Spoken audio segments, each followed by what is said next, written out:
Las tensiones del escenario internacional, y lo vamos a hacer a esta hora con Rubén García Servet, teniente general retirado del Ejército del Aire, es comandante del CAOC Sur de la OTAN con base en Torrejón y el aeropuerto de Kabul, abogado y politólogo y doctor por la Universidad Politécnica de Cartagena. Rubén, muy buenos días. Hola, muy buenos días, Eva. Un placer estar con vosotros.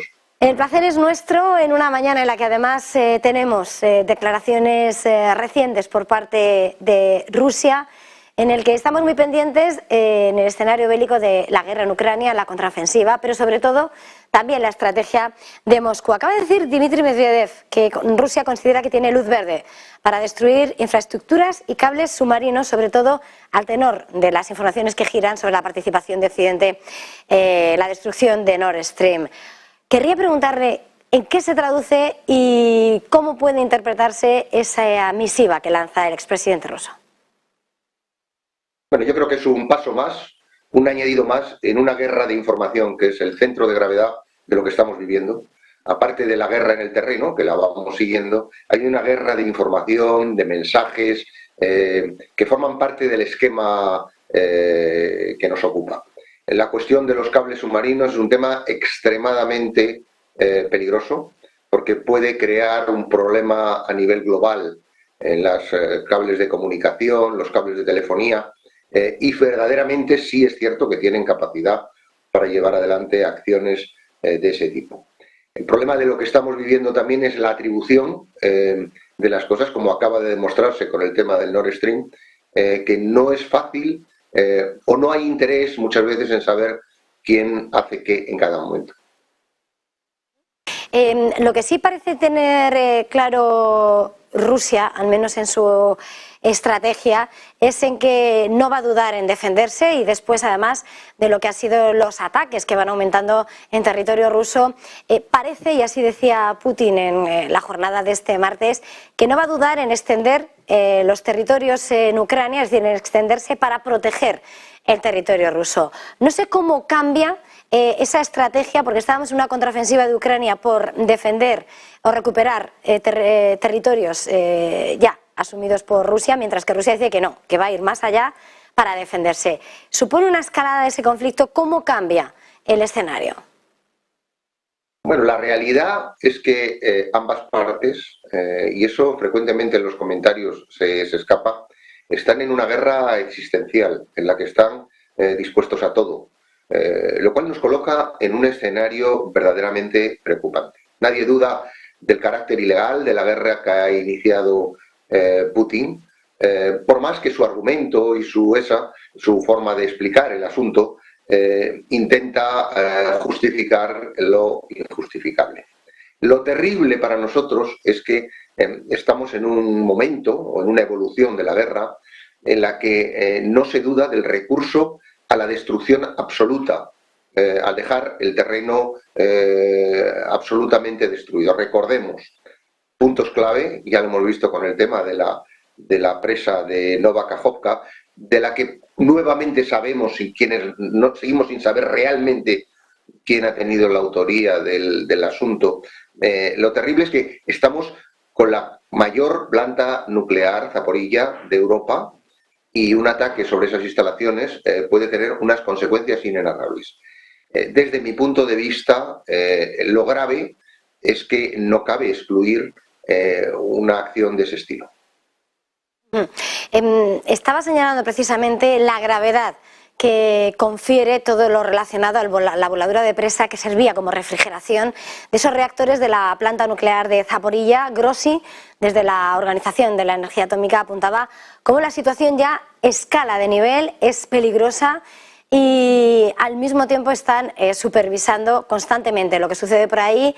Y en la parte bélica, ayer mismo Rusia señalando, hemos capturado unos tanques o no en la zona de Zaporilla, es decir, es una de las zonas claves de pelea, y no dudan, pese al riesgo que puede suponer. Tan real como sus palabras dejan a un lado y otro ver, ¿está siendo la escalada bélica en torno a esa central nuclear, o no podemos considerar que sea tan grave precisamente por el potencial que puede generarse de destrucción? Yo lo que me preocupa, y es un poco el mensaje que hay que transmitir al espectador, es que poco a poco se van eliminando los límites, ¿no? O sea, estamos en un momento en el que da la sensación de que límites jurídicos, destruir infraestructuras civiles en una guerra es un crimen contra la humanidad. Poco a poco vamos viendo que no hay límite, o sea y claro, en un momento en el que hay instalaciones peligrosísimas que pueden arrojar unas consecuencias. Recordemos Chernóbil, que no está tampoco demasiado lejos, esta es todavía mayor. Pues claro, preocupa. Yo, desde mi más humilde opinión, creo que hay que empezar a poner encima de la mesa un final de este conflicto.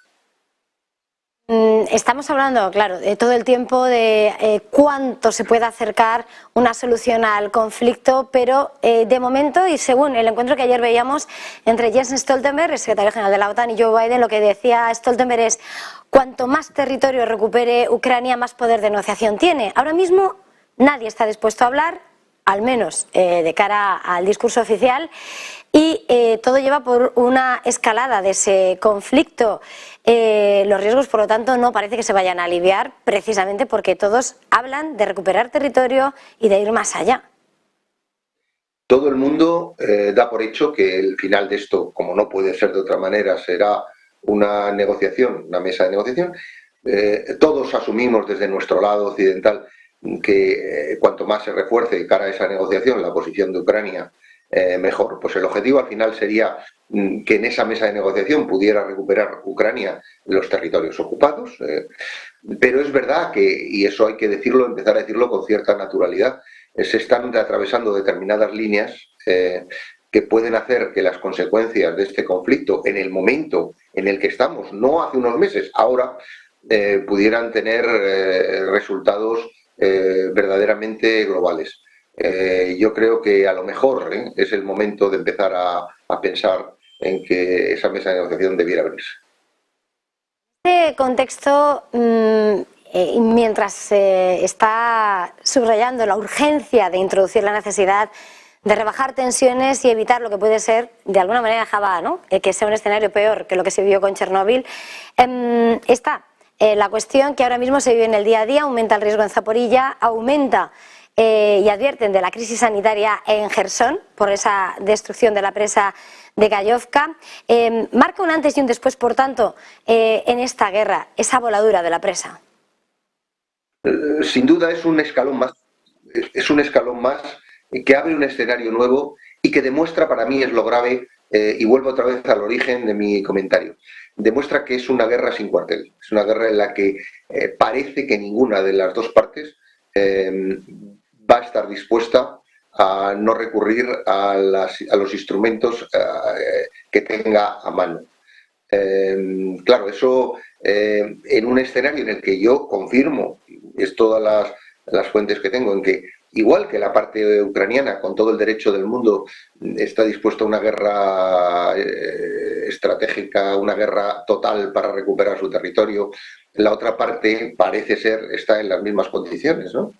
Entonces, claro, son dos voluntades absolutamente sin punto de encuentro, dos voluntades absolutas de hacer lo que sea para conseguir los fines del conflicto, y eso con fuerzas, por un lado, ucranianas convenientemente reforzadas por Occidente, y con fuerzas en el otro lado que siguen siendo, pese a lo que muchas veces las informaciones nos transmiten, unas fuerzas temibles, y no hace falta hablar del tema nuclear, pues nos lleva a un escenario que yo creo que es preocupante. Yo no puedo transmitir en esta entrevista más que preocupación. Se ha subido otro escalón más, y tampoco quedan demasiados escalones por subir.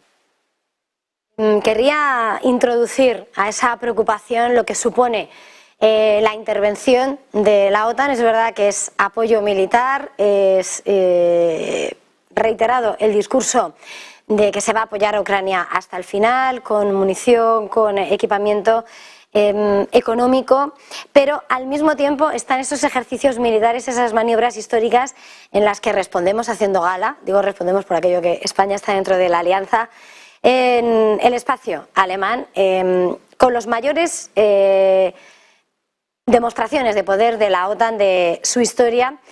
es una contraofensiva de ejercicios para demostrar lo que seríamos capaces de hacer, o es más disuasorio? No sé hasta qué punto puede provocar más que ser una fuerza disuasoria esos ejercicios militares. ¿Cómo hay que interpretar? ¿Cómo se interpretan este tipo de maniobras en el otro lado? Bueno, en el otro lado mal, ya lo sabemos, pero verdaderamente la OTAN es una organización defensiva, una organización que envía un mensaje de unidad y solidaridad al otro lado, de que cualquier ataque o sobre uno de los socios es un ataque contra todos, ¿no? Que tendría ahí sí una respuesta sin ningún tipo de límites. Y yo creo que es un mensaje para recordar al otro lado que seguimos juntos, seguimos unidos y dispuestos a defendernos entre todos. Aparte de eso, la OTAN, los países de la OTAN, efectivamente se está apoyando a Ucrania porque legalmente el agresor es Rusia, de eso no hay la menor duda. Entonces se está apoyando a Ucrania. Yo, sobre todo eso, o sea, desde el punto de vista de la justificación y de la corrección de la actuación de la OTAN no tengo la menor duda. Lo que sí que abro en esta reflexión, y lo llevo abriendo algún tiempo con la gente que me escucha, es que dadas las características del conflicto, un conflicto irredento, un conflicto de destrucción total, deberemos marcar antes o después un punto en el cual decimos, venga, vamos a ver si paramos esto, no vaya a ser que se nos vaya de las manos. Por eso, y en ese mensaje de unidad, como decía, son aliados, sobre todo. Acceder a la OTAN tiene unos procedimientos, necesita, no lo olvidemos, cualquier país que entra en la OTAN necesita el voto conforme a favor de todo el resto de los miembros de la alianza. Recuérdese el proceso que estamos viviendo con el caso de Suecia, con un solo miembro de la OTAN que plantee sus dudas, pues no hay. Entonces, todos esos procedimientos, evidentemente, no es el momento. Con independencia de que efectivamente nosotros estamos en la causa ucraniana, porque verdaderamente no somos países que estemos por la labor de que los acuerdos del Acta Final de Helsinki, no de la Carta de las Naciones Unidas, se violan de una forma tan burda como ha ocurrido en el caso de la invasión ucraniana. Pues muchísimas gracias por este tiempo de análisis, por su análisis como experto. Rubén García Servet, teniente general retirado del Ejército del Aire, excomandante del CAOC Sur de la OTAN, comandante regional del aeropuerto de Kabul, abogado y politólogo, doctor en la Universidad Politécnica de Cartagena. Ha sido un verdadero placer, un lujo. Gracias, feliz jornada, feliz día. Muchas gracias y un saludo.